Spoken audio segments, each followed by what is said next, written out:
worried about Kate Middleton. Is she leaving her husband? What kind of surgery was it? Everybody relax. She was just taking a Photoshop class. Welcome to my channel, Outspoken Samantha. If you are new here, welcome. I would love it since you clicked on the video to watch it. If you would click on that subscribe button as well and help me to grow this channel.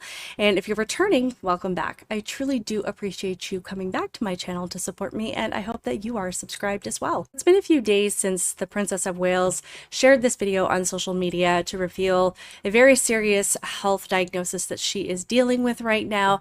And I know that some people might consider this to be old news, but it is something that has been on my mind for the last couple of days since this video was released. And I have a lot of thoughts on, everything that was kind of going on before, this revelation was made, and also the things that I think that we can learn from how Kate Middleton is handling things. Before I get too far into it, if you are somebody who does not care about the situation, or you're going to make a comment about how we're Americans and we don't need to be talking about the monarchy and the royals or something like that, first of all, why did you click on the video? But secondly, you're not going to hurt my feelings if you don't watch it, because it always boggles my mind when people click on videos that are about subjects that they don't care about just to comment and tell me how much they hate the subject matter. Like, why bother? So if this is not a subject that you are particularly interested in, you are not going to hurt my feelings if you don't watch it, and I will gladly enjoy your company in the next one. But back to Princess Catherine, and I do have to say, I can never keep all of the names straight that we should be using in reference to her, whether it's Princess Kate or Princess Catherine or Princess of Wales or Kate Middleton. So I might interchange all of them in this video, so I'm not trying to make it confusing, but I think we all know it's the same person. Like many of you, I'm sure that you have been watching all of the crazy conspiracy theories that people have been circulating online about Kate Middleton over the last several weeks, which was really confusing to me because I had already heard about the abdominal surgery that she was going to have, and that she had been advised by her medical team to stay at home and recover and to take it easy and to not participate in her, regular royal duties or public engagements. And the time frame that they had given initially about her re-emerging into the public eye was going to be around Easter. So myself and a lot of other people were already aware that we wouldn't be seeing her in public for an extended period of time. But if you missed all of the weirdness that people were throwing out there, I'm going to touch on just a few things that were particularly popular. One of them really started when this photo was released by the royals, like earlier in March. Apparently the amateur photo editing job that had been done on this photo, which I believe Kate did admit to having done herself, this sent people into an absolute tailspin, saying that the photo had been pieced together from different family photos, or that this was, solidifying the idea that perhaps Kate really died months ago and that the family was just covering it up. In this article, it says Kate Middleton felt it was best for her to come clean about her major Photoshop fail immediately, as she believed that honesty was the best policy in this situation, according to a royal insider. The Princess of Wales, 42, who has been recovering from abdominal surgery behind closed doors, was forced to issue an apology after releasing a doctored family photo for UK's Mother's Day on Sunday. After eagle-eyed social media users noticed a myriad of editing mishaps in the image, the mom of three reportedly felt awful about the backlash that it caused. And I had never really thought much about what people were saying at the time, but now that I'm really thinking about it, it's really, honestly, amusing and ironic that people would have so much criticism for her photo editing job when, we have all of these people that post photos online with so much editing and so many filters that it looks like they don't have a nose. I think it's absolutely ridiculous that she felt forced to issue an apology over this, and my personal philosophy on apologies is that they are only warranted when you have actually done something wrong.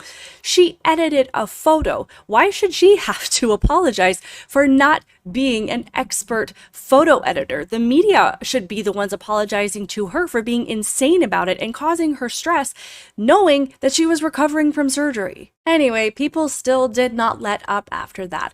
A talk show host out of the UK named John Oliver joked that Kate had died 18 months ago and that this was really a weekend at Bernie's situation. During one of his shows, this is what he said: "There's a non-zero chance she died 18 months ago," Oliver quipped. "They might be weekend at Bernie'sing dismissing the situation. I'm not saying it happened, but I'm saying it's non-zero until proven otherwise, until we see her sitting there with a copy of the day's paper. There were also rumors circulating that Prince William was having an affair with somebody named Rose Hanbury, and this sounds like it was a rumor a while ago and something that resurfaced, but this was also due to the fact that people hadn't seen Princess Kate in a while and were assuming that she was out of the picture or distancing herself because this might be a factor of some kind. And when she finally did emerge and show herself in public for a trip to a local farm shop, people accused her and William of using body doubles. And those are just a few pieces of drama that people have drummed up over the last several weeks. And if you have heard any other ones, please drop them in the comments below because they were really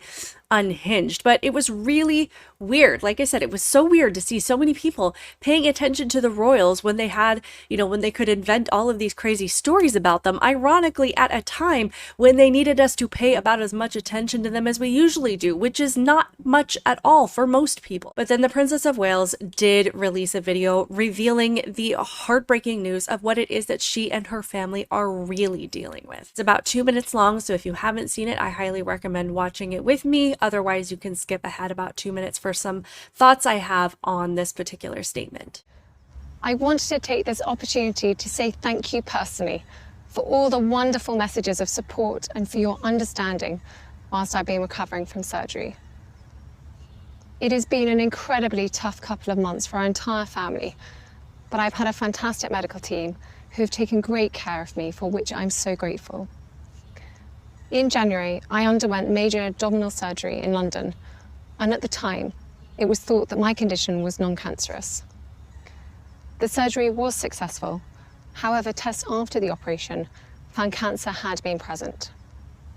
My medical team therefore advised that I should undergo a course of preventative chemotherapy, and I'm now in the early stages of that treatment. This, of course, came as a huge shock, and William and I have been doing everything we can to process and manage this privately for the sake of our young family. As you can imagine, this has taken time. It has taken me time to recover from major surgery in order to start my treatment. But most importantly, it has taken us time to explain everything to George, Charlotte, and Louis in a way that's appropriate for them and to reassure them that I'm going to be okay.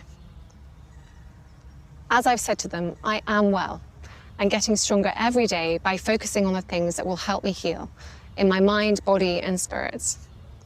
Having William by my side is a great source of comfort and reassurance too, as is the love, support, and kindness that has been shown by so many of you. It means so much to us both. We hope that you'll understand that as a family, we now need some time, space, and privacy while I complete my treatment. My work has always brought me a deep sense of joy, and I look forward to being back when I'm able. But for now, I must focus on making a full recovery. At this time, I'm also thinking of all those whose lives have been affected by cancer. For everyone facing this disease, in whatever form, please do not lose faith or hope. You are not alone. I think it's safe to say that most people have been touched by cancer in some way, whether it's something that you've had to battle yourself, or you've been through it with a parent or a child or a friend or somebody in your life. And it is a really difficult thing to hear. So many of us know what it feels like to hear that news. Even under the most promising prognosis, even if someone tells you that there is a high likelihood of recovery and survival, I don't think that there is a way to hear a cancer diagnosis and not feel like you've been hit by a truck. And that's just as someone looking in, someone on the outside looking in and being that support system. Like, I can't even imagine being the person that actually has to deal with the illness itself. And while Catherine is doing an absolutely incredible job of putting on this brave face, I think it goes without saying, and it's easy to see in the video, that this is a very serious situation. From the get-go, you have to admire the level of class and poise that she possesses as a person. Even when dealing with the most unimaginable challenges, the first thing she does before telling anybody what she is going through, and Even in the face of the insane conspiracy theories that have been circling around this family, the first thing she does is she thanks people for their messages of support and understanding. And then she goes on to thank her medical team, again, before mentioning anything about herself.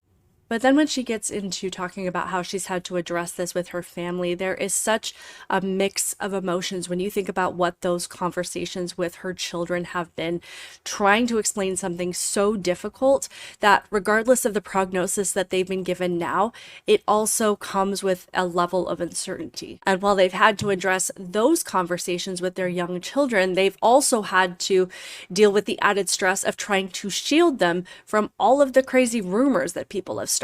And while she says she is well and she's getting stronger every day, I do hear that touch of emotion and uncertainty in her voice. But as part of who she is as a person, she ends her comments by thinking of other people who might be in a similar situation or going through something just like this with a loved one, and she encourages them. I am absolutely praying for this family, for William, for their young children. And I really do hope that people will back off, even if we don't see Princess Catherine for a year, that we can assume that if that is how long it takes, it's because she needs that much time. There is no time frame. There is no timeline to recovery. And I hope that she doesn't feel like she has to address the public again just to quelch all of the rumors that are circulating, and that people can allow her that time to focus on healing, on getting the most out of her treatment, and about connecting with her family. And I personally want to take an opportunity to nip a potential rumor in the bud. I know that I cannot be alone in the idea that when you hear chemo treatment, you automatically think that that person is going to lose all of their hair. And I know that that is just automatically where my brain goes. And I couldn't help but wonder, is Princess Kate going to lose all of her hair? But interestingly enough, I actually did have a conversation with somebody this weekend who has been going through chemo treatments for an extended period of time. And it's interesting that this conversation happened, right after this particular thing was revealed. So I thought the timing was interesting. But she mentioned how she has been in chemo treatments for a while, and I saw that she, still had a decent amount of hair. And she said that when she went into her treatments, they would put these cold caps on her head that they keep in dry ice, and they would replace them every 30 minutes during her treatment.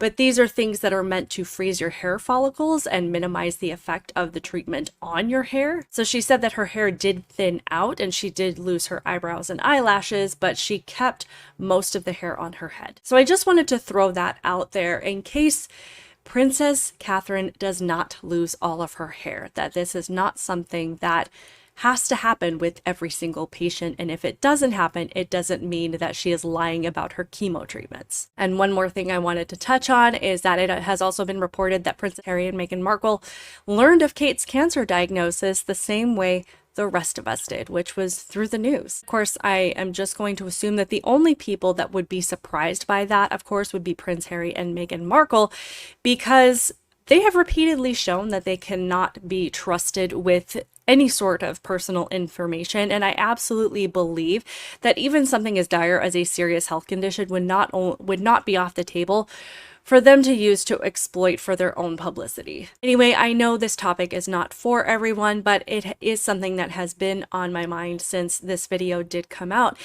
because I think there is so much that can be learned from someone like Princess Catherine.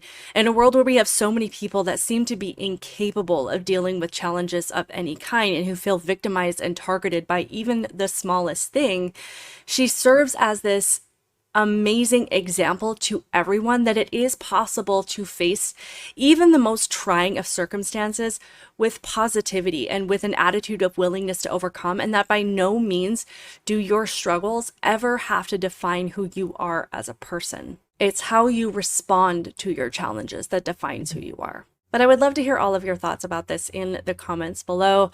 I know, like I said, this family is going to be in my prayers. I hope that everything goes well. And I hope that, like I said, I hope she gets the time to recover and have the peace that she needs to do so. Please make sure that you are subscribed to my channel. Hit that like button. Keep it real, guys, and I will see you in the next one. Bye.